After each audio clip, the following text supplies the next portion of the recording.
On est de retour sur Team Chronicles pour parler de la deck tech Karizev avec François. Rebonjour Kikou, rebonjour à tous. Et alors François, pourquoi est-ce que tu joues Karizev?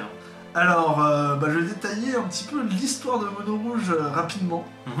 Parler un peu de Zurgo en fait, parce qu'au passage à 20 points de vie, donc à l'époque où on est passé de 30 à 20 points de vie, que les dégâts généraux ont disparu, on s'est retrouvé avec plein de questions en fait. Est-ce que c'est possible de jouer aggro dans le format? Est-ce que mono bleu contre vert X, ça va arrêter? La réponse a été oui et non. Il y a eu des decks qui sont arrivés, des trucs très tempo comme Geist, comme Zurgo qui arrivait à l'époque, et entre autres choses, des decks très aggro. Et en fait, on s'est rendu compte que c'était une stratégie qui était viable, qui marchait en fait. Le fait d'avoir plus que 20 points de vie rend toutes les stratégies de Magic intéressantes à jouer. Que ce soit combo, tellement bien que Zurgo et Geist ont été bannis.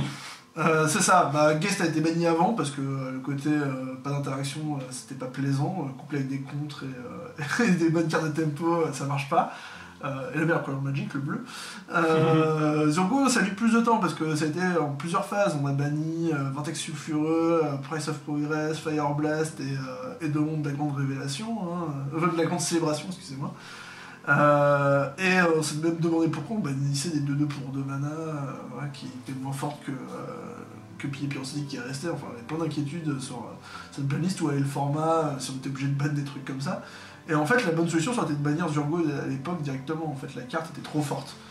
Cette capacité à être là à chaque fois au tour 1, mettre de la pression dès le premier tour, c'était quelque chose qui était très intéressant dans le deck. En fait, c'est ce qui a fait la force du deck pendant tous ces mois où c'était autorisé. Ouais, mais après, comme d'habitude, ils essaient de voir s'ils peuvent encore sauver le deck ou si vraiment le général est trop oppressant. Parce que c'est forcément, en bannit le général, tout coup, faut changer de général. Alors qu'on bannit 2 cartes du deck, faut les remplacer, mais ça, c'est moins oppressant pour les joueurs. Exactement, c'est un peu moins de deck building en fait.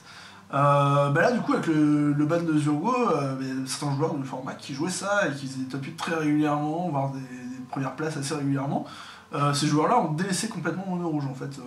Beaucoup de gens ont jugé que le deck était plus assez bon pour être joué en fait et ils sont passés sur autre chose. Donc des contrôles, des combos, des choses comme ça, des decks un peu plus, on va dire un peu moins autistes que l'était Zurgo dans l'esprit des gens. Mais moi je crois en Mono Rouge, c'est un archétype que j'adore en fait, jouer un truc très oppressant qui est extrêmement interactif au final parce que on est toujours en train de jouer avec ce que peut avoir l'adversaire en main, toujours en train de faire des suppositions, de se dire ah bah tiens je vais jouer cette carte plutôt que celle-là, c'est de bait d'appâter un anti-bait adverse, après on joue notre général, en sachant qu'on n'a pas spécialement besoin, le mec nous laisse sa brasse, etc. On repart. Ça c'est une espèce d'équipe qui fait le sel des parties limitées en fait en général et que j'aime bien retrouver dans les parties de construit en fait également. Du coup pour ça, Karizev ça me semblait être un bon choix parce que c'est un général qui alliait une bonne force de frappe, un bon coup de mana donc suffisamment faible, ça met de la pression, c'est interactif, ça offre plein d'opportunités de build intéressantes que j'ai pas forcément discuté avant dans la deck tech parce que j'ai présenté que mon choix final, mais il y a eu plein de pistes entre temps sur des choses, des équipements, des enchantements pour profiter de l'initiative, de la menace, etc. Il y a eu plein de choses qui ont marché plus ou moins bien dans les tests, donc on est arrivé à reprendre une version qui ressemblait beaucoup à la Zurgo de l'époque. Du coup j'ai choisi ce choix là parce que le deck a 2 gros avantages. Le premier c'est la redondance. Toutes les cartes font la même chose. Vous avez très peu de créatures, mais les 17 font globalement, vont mettre 4 à 6 points chacune. Les blasts, ils font tous la même chose. Vous avez 15 blasts à 3 dégâts, 10 blasts à 2 dégâts, ils sont tous entre 1 et 3 mana, et ils font globalement tous la même chose. C'est comme si vous aviez votre deck, toutes les cartes en 4 exemplaires pour le commander quoi, en fait. C'est quelque chose qui est extrêmement important dans le deck. En fait, s'il n'y avait pas cette redondance, le deck ne survivrait pas. C'est que des cartes qui sont moyennes en fait, voire nulles pour certaines, on les jouerait pas du tout. Bien sûr, c'est ce que tous les jeux essaient d'obtenir via la tripotée d'elfes et tous les tutors, via tous les manipulateurs bleus comme Preordain. Tout le monde recherche cette redondance et au final le jeu qui l'atteint le plus c'est Mono Rouge. C'est ça, parce qu'en en fait nous on n'est pas sur un tutor ou un cantrip, on n'est pas sur des effets qui vont être suffisamment forts pour déstabiliser une partie magique. Et on est sur des cartes que Wizard a envie d'éditer à chaque édition. On a envie d'avoir un blast dans le format pas trop cher, que les gens vont pouvoir jouer comme anti-bet, comme finisseur, qui est intéressant pour le limiter, pour le construire en T2, pour le moderne éventuellement. Parfois dans le Legacy on voit qu'il arrive, c'était le cas de Guide Gobelin par exemple, ça a été le cas de la Spike. Donc là, on se retrouve dans des cartes que les gens ont envie de créer à chaque fois. Donc à chaque nouvelle édition, on a une nouvelle fournée de blast qui arrive. Des fois, c'est des rééditions de choc, des fois, c'est une réédition de foudre. Là, on se retrouve avec un panel de cartes énorme, avec lequel on peut builder et qui va permettre de faire cette redondance. Et ça, c'est extrêmement fort dans le deck. Le deuxième côté du deck qui est intéressant pour qu'on le joue, c'est parce que c'est punitif. C'est un deck qui met de la pression, et si on n'est pas capable d'y résister, on craque et on perd. La curve est pas bonne, tu y passes, tu loupes un land drop, tu y passes, tu fais des mauvais choix en sacrifiant le tempo, tu y passes. C'est ça, et c'est une carte qui va clore les parties, c'est un deck qui va clore les parties très tôt. En fait, on sait à peu près au tour 4-5, on sait si on est en train de perdre ou si on va pouvoir gagner. Et l'adversaire le ressent en fait, et ça vous donne une espèce de confiance en vous sur les tournois. Et c'est extrêmement agréable. Enfin, moi j'adore ça, me sentir en contrôle de la game, malgré que je joue aggro. C'est un peu antinomique parfois, mais on a le rôle de celui qui contrôle la game jusqu'au point critique de nombreux tours. Ça va être le Zuranor qui va sacrifier 5 terrains et faire gagner 10 points de vie à l'adversaire et qui nous fait remballer notre paquet et jeter notre deck par la fenêtre si on n'aime pas ça. Ou ça peut être le côté où on va mettre les derniers points au gars, quels que soient ses efforts, il peut rien faire et ça va marcher. Cette inexorabilité, c'est quelque chose qui est très plaisant dans le deck. Et ça va punir les decks qui sont pas prévus pour le metagame, ça va punir tous les decks un peu trop lents, etc. Et c'est quelque chose qui est intéressant à rechercher dans le deck. Et même au-delà de ça, le deck est aussi très plaisant parce qu'on va jouer dès le début de la partie en fait. On va faire des choses au tour 1, des choses au tour 2, des choses au tour 3, et ça ne s'arrête pas jusqu'à ce qu'on soit sur le top deck. Et au final, on s'ennuie pas. Tout à fait. Et tu parlais justement du fait que ça se terminait vite les parties, et c'est là où c'est très intéressant dans un gros tournoi comme par exemple le ZAP, c'est qu'on dit souvent que ça se joue à l'endurance et qu'au final les gens qui arrivent jusqu'au bout du top 8 et qui font premier sont les gens qui ont réussi malgré la fatigue et souvent en ayant un peu dormi la veille, en sans le veto, etc. à continuer à faire les bons choix. Et là, c'est là où si on a fini toutes les rondes en 20 minutes et on a pu prendre une pause, aller à la buvette, prendre l'air, etc. ça fait une grosse différence dans notre capacité au final à gagner à la guerre d'attrition physique. C'est ça. C'est un deck qui... bien souvent, contre des jeux qu'on va punir, on va finir la partie en 5 minutes.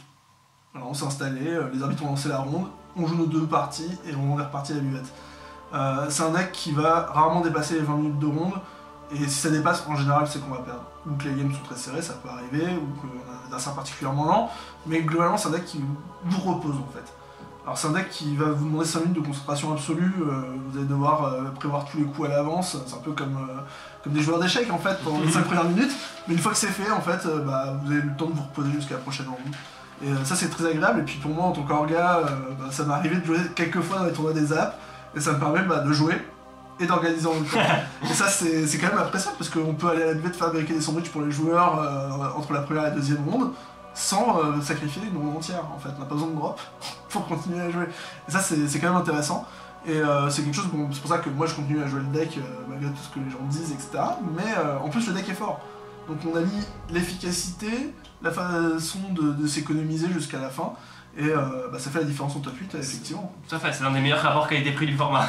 Ouais, c'est le deck le moins cher aussi en plus, donc en termes d'argent réel, donc on paye pas beaucoup, on se repose dans les tournois, on perd pas trop mal. C'est un deck qui est très abordable en termes de compréhension des cartes, mais qui demande beaucoup de manipulation, de parties pour être maîtrisé en fait. Donc il a en plus une profondeur de jeu qui est agréable pour pas mal de joueurs. Donc c'est un deck qui a pas mal d'avantages, et moi j'adore ça. Alors on a parlé du fait que ça punissait les decks qui étaient trop lents. Donc je vais parler d'abord des bons match-up. Alors donc les decks qui sont pas construits pour le commander. C'est toujours dans les tournois, c'est les joueurs qui se retrouvent dans les dernières rondes jusqu'à la fin. Bon, eux ils sont venus pour s'amuser, si vous êtes venu avec Karev, c'est pas pour vous amuser, mais pas de la même façon. Oui, c'est ça. Mais par contre, vous allez punir aussi tous les contrôles un peu lents. Tous les contrôles tap-out, que ce soit Clown Marchesa, que ce soit les blancs le contrôle, etc. Ce sont vos decks proies en fait, c'est vous qui allez être le prédateur. Vous allez mettre tellement de tempo en early qu'ils vont pas tenir, ça va exploser sous la pression, et toutes vos cartes vont être létales. Et donc chaque pioche les met en difficulté. Ça c'est quelque chose, et même le late game contre ces decks là, la situation peut être presque perdue, ils vont être à 2 points de vie en fait, donc n'importe quel choc va les tuer.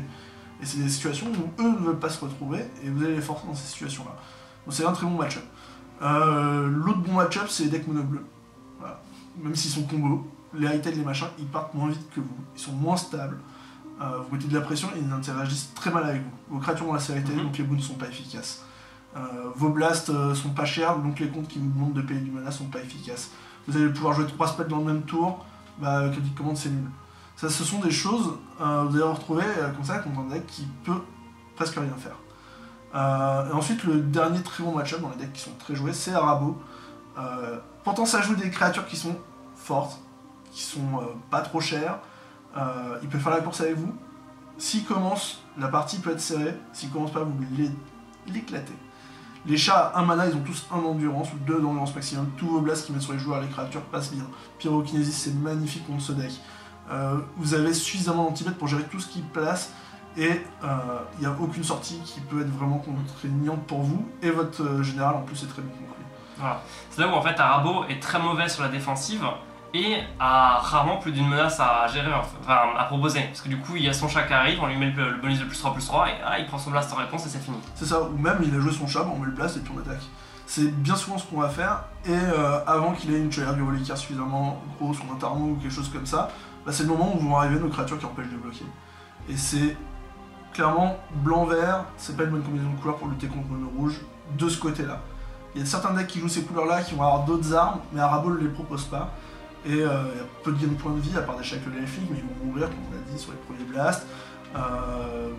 Des fois on joue JT, des fois non. Alors JT c'est une très bonne carte contre mono rouge, mais contre Karizev c'est pas forcément la meilleure carte, parce qu'on a l'initiative, donc on se rappelle que si l'autre attaque dans Karizev, vous allez le bloquer, mettre un blast en plus, à la fin de la créature, il mettra pas de bon marqueur sur JT. Tout à fait, et puis on parle encore de tempo, c'est-à-dire qu'il paye 2 pour jouer JT, 2 pour l'équiper, là il prend son blast en réponse, et c'est ça, il a c'est mis la 4 fin, en vide. c'est la fin. Parce que nous ça nous a coûté 1 de le blaster. Exactement, 2 mana, ouais, ce qui est quasiment cadeau dans le deck. Donc pour moi c'est un très bon match-up. Après si on joue une version plus haut avec plus de créatures c'est plus compliqué parce que là on va avoir moins de blast, on va moins gérer les créatures d'Arabo et c'est plus compliqué. On va passer maintenant aux match-up qui sont even, on va dire. Ouais, tout à fait. Moitié-moitié, parfois très compliqué, parfois beaucoup moins, ça dépend de notre sortie en fait. Mais comme on est très redondant, en général ça se passe à peu près toujours pareil. Le premier c'est Jitrog. C'est un deck qui est pénible. Il va faire énormément de CA. Et sur les sorties où il va faire l'acte de la mort ou masse noire, etc., vous pouvez rien faire. Il va faire Jitrog tour 2, il a une 6-6, vous ne pouvez pas attaquer dedans. Il va faire ses combos excellents, machin, et puis il va vous tuer, il va gagner des points de vie, il va avoir précipice glacial, c'est infâme. Les parties où il n'y a pas son accélération, en tout cas pas à base de l'acte de la mort et de masse noire, ça se passe beaucoup mieux. Et là vous avez le temps de mettre en place votre plan de pression, et là vous lui mettez des points avant qu'il commence à jouer. Et là, vous allez punir tous ces land drops avec Angle de Mishra, etc. Ouais. Et c'est là que le match-up est tricky, c'est que c'est un match-up qui peut se jouer à tout rien, mais c'est sur 3 cartes dans le deck de Jitrog, contre toutes vos cartes chez vous. Au final, c'est soit il fait une sortie cheatée, soit il arrive à trouver le peu d'interaction qu'il a, sinon il se fait défoncer. C'est ça. Et même son interaction n'est pas très bonne, parce que il a une vrasse, mais elle coûte des points de vie, avec Toxic Deluge. Ouais. Il a des anti-bêtes, mais c'est Dismember. Donc on se retrouve dans des situations où il perd des points de vie dans tous les cas. Après, il a justement le Glacial Chasm, qui est une forme d'interaction. C'est ça. En tout cas, qui permet de bloquer, de maintenir la situation pour arriver ensuite à dérouler son propre jeu. Et après, il a la fameuse salade tomate oignon. C'est ça. Alors il y a ces 2 cartes qui vont faire un effet contraint, donc vous enlevez un blast, elle va tuer une de vos créatures, mais elle peut pas tuer Karizev, et ça c'est important. Et elle va faire un round 2, donc c'est tout ce que vous voulez pas, globalement. Mais c'est une carte qui va défausser la main de votre adversaire. Donc l'un dans l'autre, il se commit beaucoup pour faire ça. Et comme il peut pas tuer Karizev avec, c'est beaucoup moins fort que ça lutter contre Zurgo. Donc c'est quand même à relativiser. Maintenant, Glacial Chasm, c'est une carte qui est pénible. Mais vous avez Wasteland, vous avez Blood Moon, vous avez les anti-prévention. Et si Jitrog le joue trop tôt dans la partie, en fait il va devoir sacrifier ses points de vie pour le maintenir en place. Et rien ne vous empêche, au moment où il le sacrifie pour payer l'entretien cumulatif, enfin pour pas payer l'entretien cumulatif, là vous mettez les bases de votre main. Et il n'a pas de fenêtre d'action. Donc c'est quand même, on peut tourner autour de Glacial Chasm, faut juste pas qu'il ait 50 terres en jeu, Crucible sur table et toute la clique, parce que là ça devient difficile. Maintenant dans les match-up even, on a Aluren, donc c'est Team Ratio, en général qui joue ça. Il y a d'autres combinaisons de partenaires qui peuvent se permettre de le faire.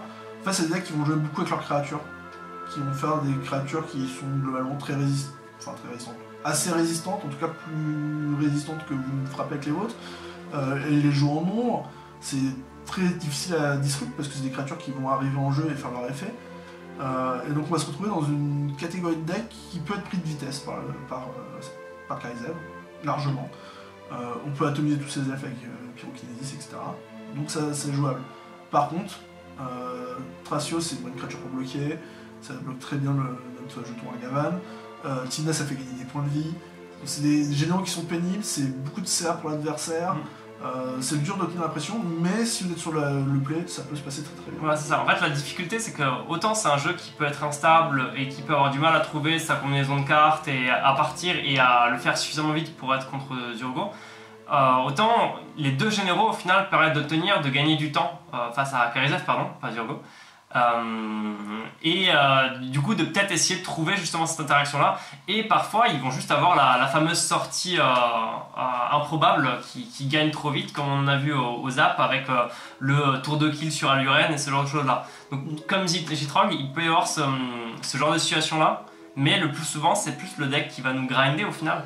C'est ça, et on peut se retrouver très vite dans une guerre d'attrition en fait, où nous on va piocher un peu trop de land ou pas assez de blast, et on se retrouve bloqué. Le board stall, et là c'est forcément Tymna Thrasios qui gagne. C'est très pénible, mais parfois on les a suffisamment mis bas en point de vie pour on pioche le bon blast et ça se finit, mais c'est rare. Donc c'est un match-up qui est difficile à appréhender, et c'est là où on va devoir le jouer correctement en fait. Et le dernier match-up un peu even, c'est Kess, qui a fait premier au dernier Zap. Le même joueur a fait premier au national le week-end dernier. C'est un deck qui est contrôle, qui joue quelques contres, qui joue énormément d'anti-bêtes ciblés et des blasts, et qui va les rejouer de son cimetière en fait. Ce deck là est pénible parce que en fait, tout ce qu'il a besoin de cracher pour le tempo, en fait il va pouvoir le réutiliser en late game contre vous. Par contre c'est un deck, si vous lui mettez si vous avez une sortie avec que des blasts, il va pas s'en sortir. C'est comme contrôle, il va décéder sous la déferlante de foudre que vous allez lui mettre. Si vous mettez s'il y a trop de créatures dans votre sortie, c'est compliqué, et il va pouvoir revenir parce qu'il va vous mettre la Terminate, le Fatal Push, etc. Et c'est donc l'un des intérêts du coup de jouer Burn plutôt que Zo. C'est ça. Puis Zo, même contre contrôle, les contrôles tab hot jouent mieux contre Zo que contre Burn, parce qu'il y a plus de créatures et que leurs réponses sont plus adaptées. C'est le cas de Coup de Marcheda par exemple, qui est un bon match-up pour Burn, mais qui ne l'est pas pour Zo. Donc là, il va falloir vraiment adapter son deck au game qu'on attend pour le tournoi. C'est justement la difficulté où il y a, au final, si dans tout le panel de gestion, on aura des anti-bêtes et des contres, on est bien quand on joue contrôle, mais au final, il n'y a pas tant de bons contres que ça, et quand il faut gérer des blasts, c'est beaucoup plus dur. C'est extrêmement difficile parce que c'est des cartes qui sont peu chères en fait, donc ça commit pas trop les ressources de l'adversaire. Donc c'est tout un panel de decks, il y a Blanc-Bleu Contrôle aussi qui est un peu comme Kess, qui va jouer en plus des sorts qui font gagner des points de vie, éventuellement genre Tamir Reinforcement, qui va le faire gagner 6 points de vie, qui peuvent vous mettre hors tempo. Et mettre 3 bloqueurs, pardon. 3 bloqueurs contre Karizev, c'est pas assez. Jusqu'à l'initiative et 3-1. Ouais, mais c'est Karizev qui va passer, et Ragavan et d'autres. Vous passez pas, mais le match-up est pas évident, et surtout si ça joue mode. Voilà. Maintenant, on va pouvoir passer au vraiment mauvais match-up. Ouais. Le deck se fait punir extrêmement durement par Saskia. Saskia, c'est un deck aggro qui joue des créatures, qui est curvé, extrêmement bien curvé, comme vous, qui va mettre des points, et si vous ne touchez pas au Blood Moon, le match-up est très très très compliqué. Et quand Saskia arrivera sur table, si vous n'avez pas un blast à 4, c'est perdu. C'est un deck que vous n'avez pas le droit à l'erreur, vous êtes obligé de mulligan agressivement dans vos réponses à son plan de jeu. Si vous avez Pyrokinésis plus Blood Moon, vous êtes sûr de gagner, mais en dehors de ça, les mains c'est extrêmement... est-ce que je vais devoir bloquer? Et bien souvent on se retrouve dans une position où on se fait agresser, et plus sévèrement que ce que nous on pourrait agresser d'habitude. Donc c'est un match-up qui est difficile à jouer, mais qui peut des fois très bien se passer si on a les bonnes cartes. Voilà. Mais globalement c'est un mauvais match-up, que ce soit à draw ou sur le Tout à fait, comme on le disait pendant la deck tech, le problème c'est que T1 l'homme Lion il est déjà plus gros que l'essentiel de nos cartes. C'est ça. Et là où Zurgo se faisait vraiment empaler, Karizev se fait un peu moins empaler, mais c'est marginal. L'autre mauvais match-up c'est Karlov. Karlov ça gagne des points de vie, déjà de base, ça aide pas. Ça joue très peu de créatures, et c'est des créatures qui sont toutes avec des effets embêtants pour nous. Ça joue des anti-bêtes pas chères, c'est extrêmement bien curvé, c'est encore mieux curvé que nous, la courbe est encore plus basse dans Karlov.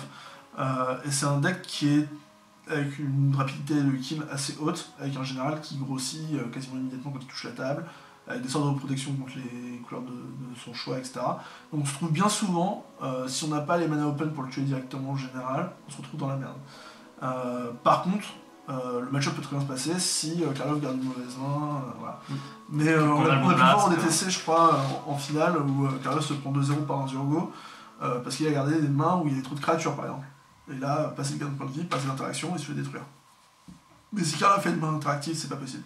Vous allez perdre, et c'est pas Karizev qui va vous sauver parce que Karloff s'en fout de perdre un point de dégâts à chaque tour. Et il va bloquer le singe autant qu'il veut, et après il vous mettra 6-8 points de dégâts par tour, et vous décédez en 3 tours, quoi. C'est assez punitif. Donc le match-up est extrêmement dur à jouer, et pas très intéressant en plus pour vous. Après il y a tous les decks aggro, plutôt mid-range, parce que les aggro purs comme un rabot, on les mange normalement. Ça scanne détruit, parce que son endgame est beaucoup plus fort. Maintenant les mid-range, c'est un match-up qui est difficile parce que ça joue des Tarmogoyfs, ça joue des Chevaliers d'Urvikir, ça joue que des créatures avec plus de 3 d'endurance. C'est des choses qui sont dangereuses pour le deck. Peut-être si c'est justement quel mid-range on parle. On va avoir Mono White par exemple. Tout à fait. Tout ce qui est Thalia, Kitéon et tous leurs partenaires, en plus ils peuvent changer leurs généraux pour avoir la créature la plus embêtante pour vous. Tivana Hearthstone. Moi je me souviens des Kitéon qui en game 2 se transforment en Brimaz. Par exemple. Du coup vous avez une 3-4 tour 3 systématiquement. Si vous n'avez pas votre Blast à 4, elle va vous pondre des attaquants à chaque tour qui ont la vigilance. Enfin, la bête a toutes les capacités qui vous en mettent, la vigilance, le fait de pondre des bloqueurs et 4 d'endurance. C'est juste infâme. Donc vous allez vous retrouver avec des match-ups comme ça qui sont extrêmement durs. Et globalement, les CSNA un peu mid-range peuvent vous gagner contre vous. En fait, le deck mono rouge ne marche dans la méta actuelle que parce que les decks mid-range sont mauvais dans la méta actuelle. Ils se font détruire par combo et donc du coup, ils sont peu joués. Donc c'est votre plus gros prédateur qui est le moins joué en finale. C'est ça qui rend aussi le deck intéressant à jouer. Et ensuite, globalement, tout ce qui joue beaucoup de créatures marche bien contre les decks aggro burn parce qu'ils vont avoir du board présence, ils vont vous bloquer, ils vont pouvoir vous agresser aussi, et ça devient compliqué. Alors justement, on en parlait tout à l'heure, le deck a la réputation que ce soit plus dur de jouer contre que de jouer avec. Alors toi, qu'est-ce que t'en penses? Alors, c'est un débat qui revient souvent entre est-ce que aggro c'est ce qu'il est ou pas.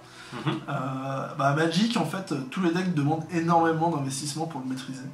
Je pense qu'il n'y a aucun deck qui peut se manipuler sans jamais l'avoir touché ou avoir analysé un peu avant. Et aggro, c'est un des decks qui demande le plus d'interaction à court terme, en fait, dès le début de la partie. Contrôle, on a très peu d'interaction à avoir avec l'adversaire. On va tanker le plus possible, puis on va mettre notre sort de gestion, on va revenir, etc. Il faut savoir qu'on met son sort de gestion, etc. Donc ça demande de la maîtrise, mais ça demande peu d'interaction en début de partie. Aggro, il faut savoir quelle créature on pose, à quel moment, dans quel match-up il faut jouer quelle carte plutôt que telle autre. On va se retrouver dans des situations où chaque choix va être primordial pour que la bonne réussite de la partie. Et la différence entre un bon et un mauvais joueur de burn, elle va se sentir extrêmement facilement en fait là-dessus.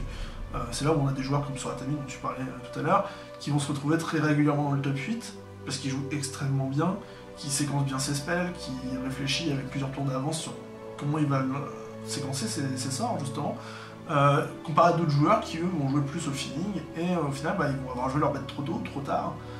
Ils vont avoir claqué un blast sur un joueur alors qu'il aurait fait le garder pour une créature, et c'est des petites choses comme ça qui vont faire la réussite du deck.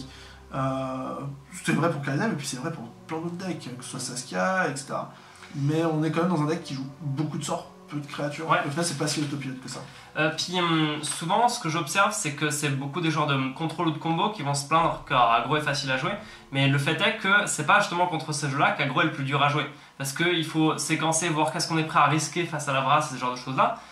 Mais il n'y a pas tant de bloqueurs, il n'y a pas tant de... Il n'y a pas de phase d'attaque. C'est ça. La phase d'attaque c'est juste des points mis directement. Bien sûr. Contre combo, à moins que ça joue beaucoup de créatures, il n'y a pas de réponse en fait. Voilà, c'est ça. Et chacun joue de son côté, donc forcément c'est celui qui est le plus redondant qui gagne.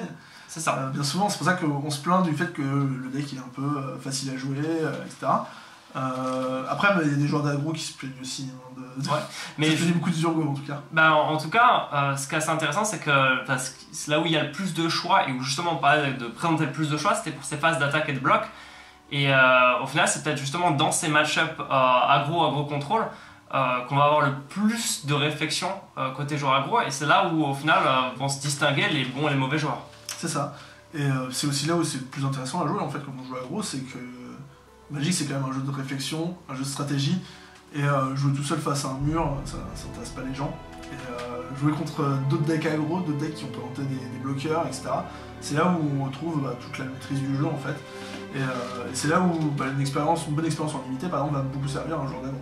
C'est là où on voit aussi comment Wizard est en train de manipuler le moderne par exemple, de manière à ce que même les jeux contrôle au final se retrouvent à ne plus jouer de Vrass et jouer des Tazigurs, jouer des Tarmogoyf, jouer au final se retrouver même dans les match-up aggro contre contrôle des batailles de créatures. C'est ça. Et puis Wizard l'a bien annoncé, hein, il veut que les créatures restent dans le cœur de Magic, et là on est en plein dedans. Bon, on joue pas beaucoup, mais c'est le format qui veut ça, parce qu'on a un général qui est là à chaque partie, donc on n'a pas besoin de mettre autant de créatures dans les decks. Voilà, c'est ça, c'est aussi ça, c'est comme la nature du format fait en sorte qu'on ait besoin de jouer moins de bêtes. Et donc les contrôles se le permettent, mais même les aggros. Oui, exactement. Très bien. Eh bien, merci beaucoup pour cette deck tech, pour tout ce que tu as pu renseigner aux viewers et à la Team Chronicles sur Karizev. Et écoute, ce sera un plaisir à un prochain tournoi des apps. Ouais, exactement.